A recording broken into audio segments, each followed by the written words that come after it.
The smell of roasted turkey and my grandmother's famous stuffing filled Uncle Robert's dining room, but the warmth of the food couldn't match the chill in the air every time the conversation turned to my career. I sat at the far end of the mahogany table, picking at my cranberry sauce, while my extended family caught up on another year of life updates.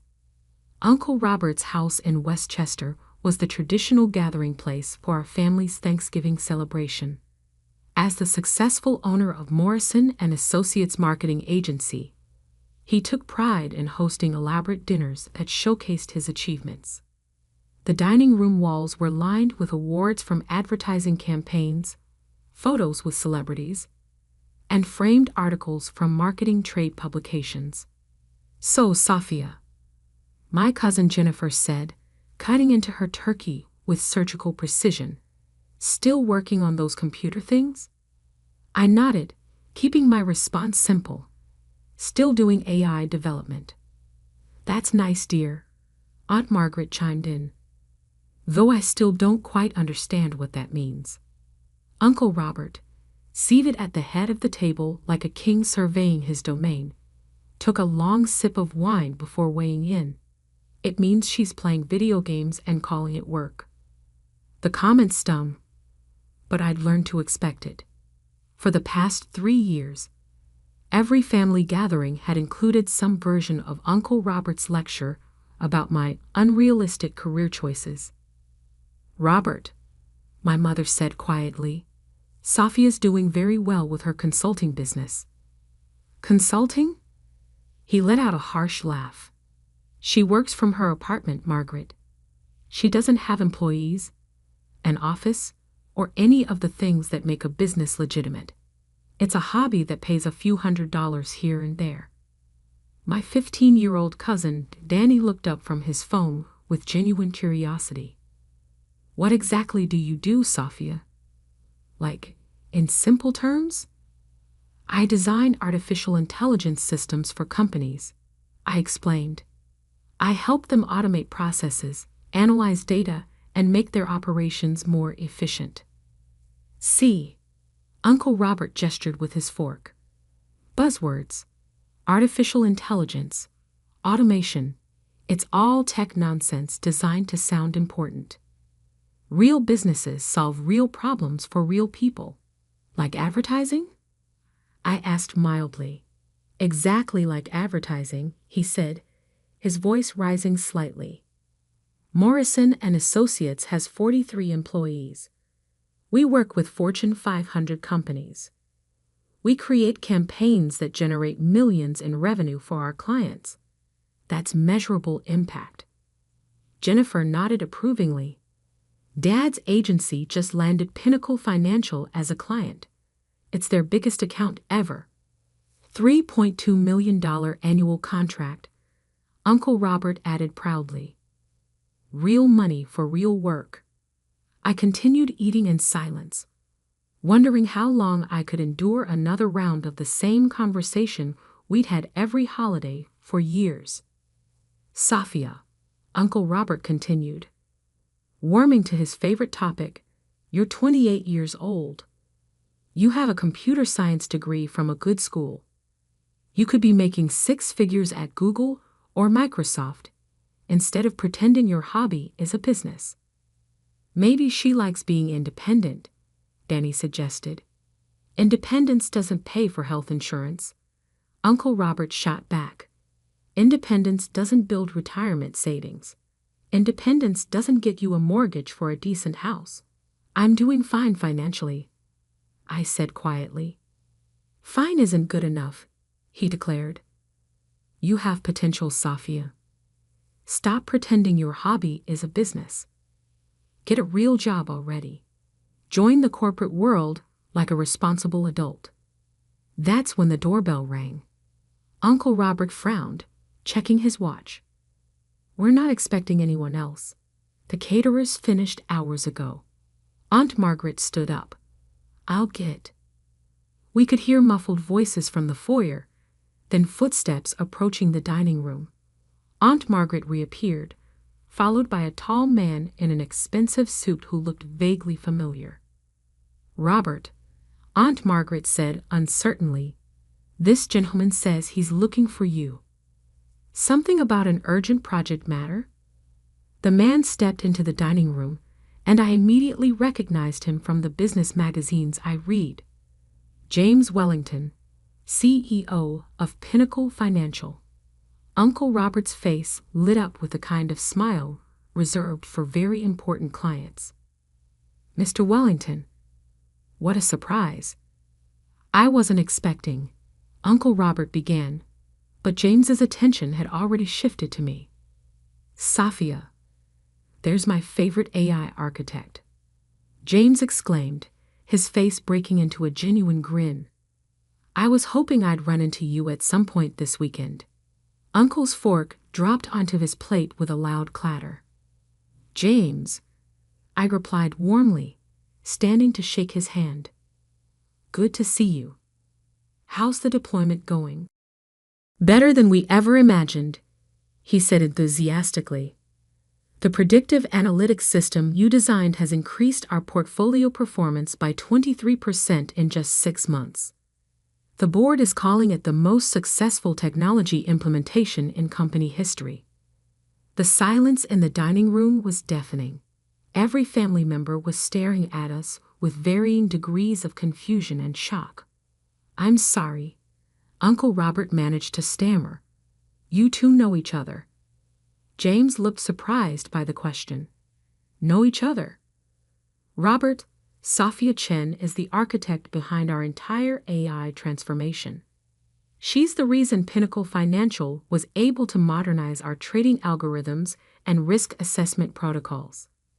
"AI transformation?" Jennifer echoed weakly. "Safia designed a machine learning system that analyzes market patterns in real time," James explained, his excitement evident. "It's processing billions of data points every second, identifying investment opportunities our human analysts would never spot. We're talking about technology that's literally revolutionizing how financial services operate." Uncle Robert's face had gone pale. But she works from her apartment." James laughed. "She works from her headquarters. Have you seen her setup? 37 servers, quantum-grade processors, enough computing power to run NASA's mission control. Most tech companies would kill for that kind of infrastructure." "Headquarters?" Aunt Margaret whispered. "The converted warehouse in Brooklyn," I said simply. "It's easier to focus there than in a traditional office environment." "Warehouse?" Danny's eyes were wide with interest. "Like a secret lair?" "More like a research facility," I corrected. "Clean rooms for hardware development, testing environments for AI systems, secure servers for client data." James nodded approvingly. "Safia's operation is more sophisticated than most Fortune 500 departments. When we were shopping for AI consultants, every major firm we considered wanted to use off-the-shelf solutions. Safia was the only one who proposed building custom architecture specifically for our needs." "Custom architecture," Uncle Robert repeated numbly. "The trading algorithm alone took 8 months to develop," James continued. "Safia had to train the AI on 15 years of market data, then create predictive models that could adapt to changing economic conditions in real time. It's some of the most advanced machine learning work being done anywhere." My cousin Jennifer leaned forward. "How much does something like that cost?" James glanced at me, then back at the family. The initial development contract was $4.7 million. The annual maintenance and enhancement package is another $2.1 million. Uncle Robert's wine glass slipped from his fingers and shattered on the hardwood floor. $7 million? Aunt Margaret gasped. "That's just Pinnacle," James said. "Safia has similar contracts with Goldman Sachs, Deutsche Bank, and 3 major insurance companies." She's probably got the most exclusive client roster in the AI consulting space. Goldman Sachs? Jennifer's voice was barely audible. I nodded. Their fraud detection system.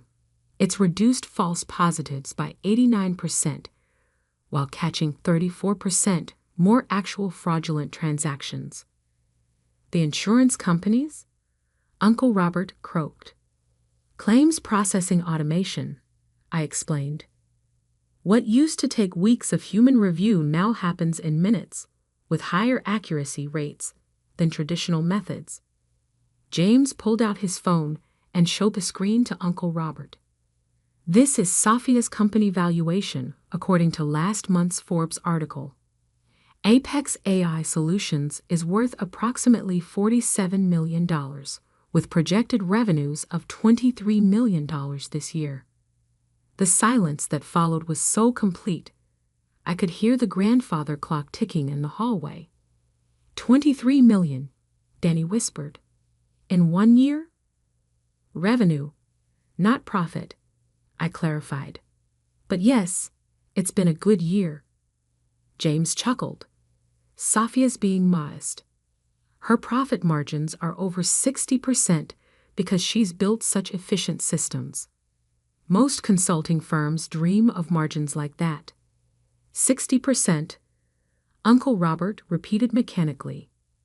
The beauty of AI consulting, James explained, is that once you've developed the core technology, scaling it to new clients requires minimal additional investment. Sophia's essentially licensing revolutionary technology to companies that desperately need it. But she doesn't have employees, Jennifer protested weakly. I have 12 full-time contractors, I corrected. Specialists in machine learning, data analysis, cybersecurity, and client integration. It's a lean team, but we're more efficient than most companies 10 times our size. James nodded enthusiastically. That's what makes Apex AI so valuable. No corporate bureaucracy, no middle management, just brilliant minds solving complex problems. When Pinnacle needed our trading system updated last month, Sophia had it done in 3 days. A traditional tech company would have taken 3 months. Uncle Robert was staring at me, as if I'd suddenly sprouted wings.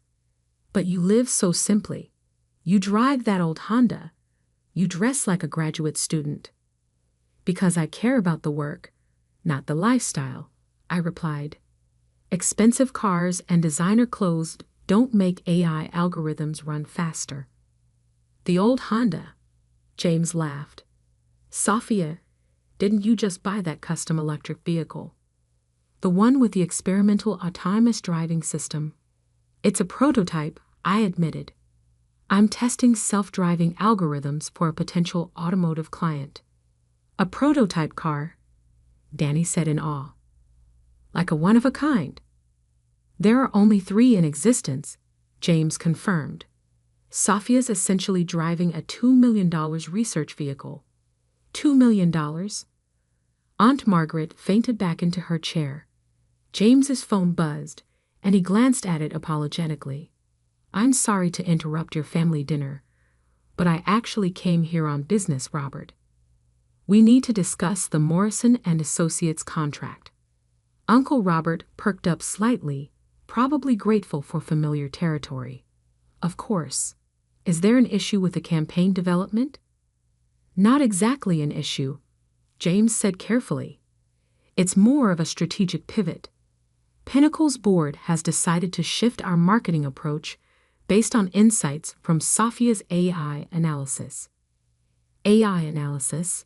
Uncle Robert's brief moment of confidence evaporated. The predictive system identified some concerning trends in traditional advertising effectiveness, I explained.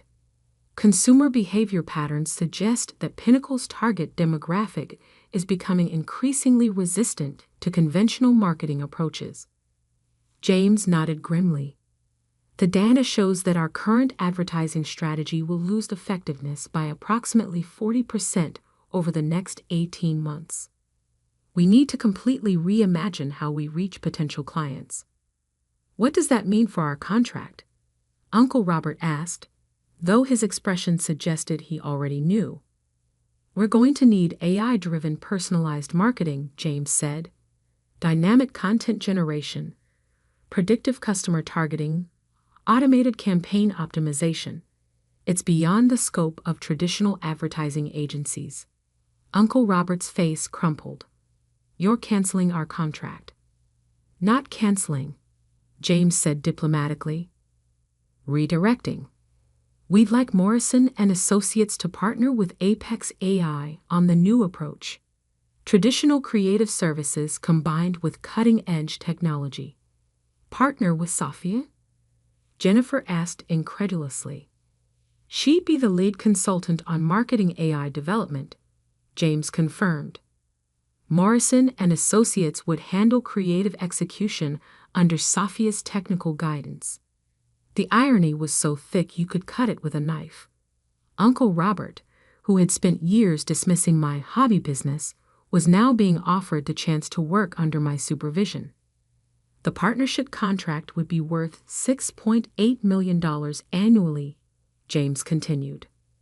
Split between technical development and creative services, with Apex AI taking the larger share due to the complexity of the technology component. Uncle Robert looked like he'd been hit by a truck. $6.8 million. AI-driven marketing is the future of the industry, James explained. Companies that don't adapt will be left behind.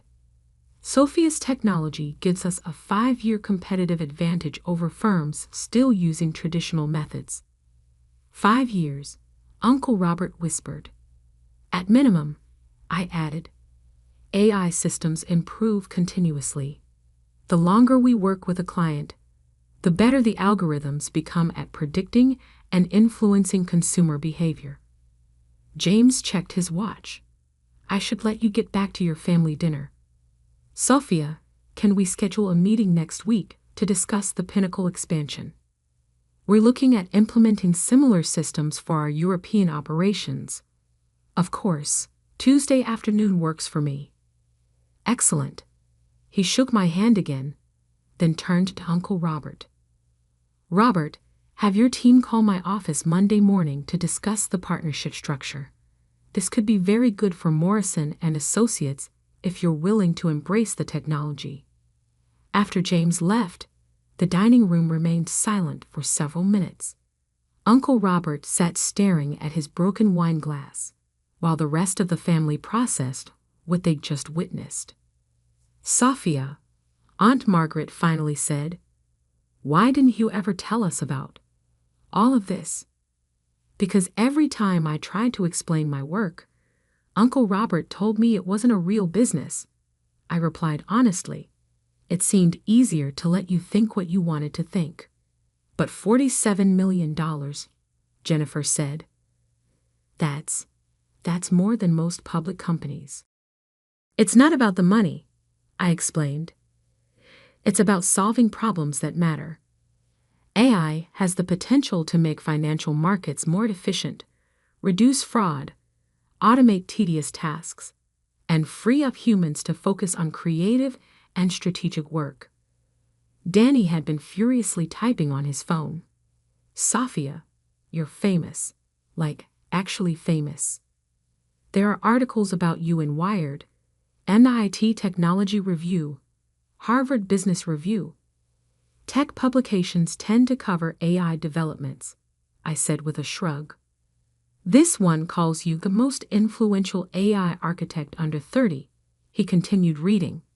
Chen's custom machine learning solutions have generated over $2.3 billion in value for Fortune 500 clients. $2.3 billion, Uncle Robert said hollowly. In value creation for clients, I clarified. My systems help them make better decisions, reduce costs, increase profits. Everyone benefits. Uncle Robert finally looked up at me, his expression a mixture of shame and amazement. Sophia, I don't know what to say. I've spent 3 years telling you to get a real job, and you've been running a business worth more than I'll ever see in my lifetime. You didn't know, I said gently. And your marketing agency is successful too. We just work in different industries. But I was so dismissive, so condescending. I acted like you were wasting your time with computer games when you were actually building revolutionary technology. You were trying to look out for me, I replied. You wanted me to have security, stability, a conventional path to success. I understand that. Security? He laughed bitterly. You've got more security than anyone at this table. You're working with the biggest companies in the world on technology they can't live without. The partnership offer, Jennifer said suddenly. Are you really willing to work with Dad's agency after how he's treated you? I considered the question carefully. AI works best when it's combined with human creativity and expertise. Uncle Robert's team knows marketing, branding, consumer psychology. I know technology. Together, we could create campaigns that are both emotionally resonant and data-driven. You'd really do that? Uncle Robert asked. After everything I've said? Family is family, I replied. Besides, the best AI systems learn from their mistakes and adapt. Maybe we can too. The rest of Thanksgiving dinner passed in a blur of questions about artificial intelligence, machine learning, and what it was like to work with major corporations. Uncle Robert, who had spent the first half of the meal lecturing me about getting a real job, spent the second half asking for my advice about integrating technology into his marketing strategies. As we cleared the dishes, Danny cornered me in the kitchen. Safia, can I ask you something? Sure. Why didn't you defend yourself earlier? When Uncle Robert was saying all that stuff about your work being a hobby, I thought about it for a moment. Because proving yourself through arguments is exhausting and usually ineffective. I'd rather prove myself through results. And the money. Why do you still drive an old car and dress so simply if you're worth millions?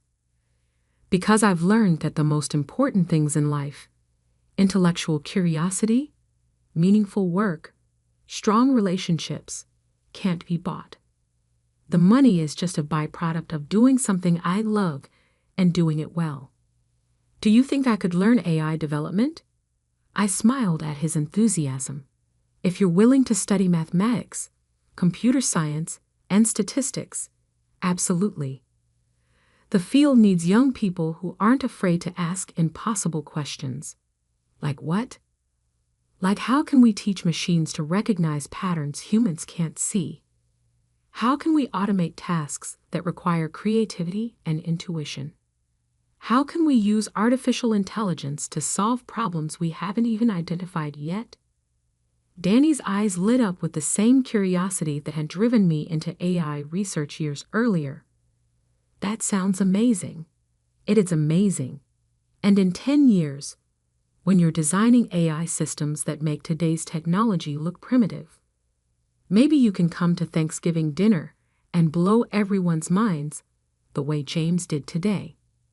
As I drove home that night, in my perfectly functional Honda, which I had no intention of replacing, I reflected on the strange dynamics of family expectations.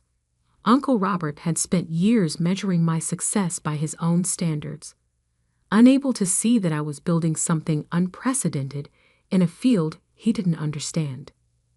But the truth was, I hadn't been entirely fair either.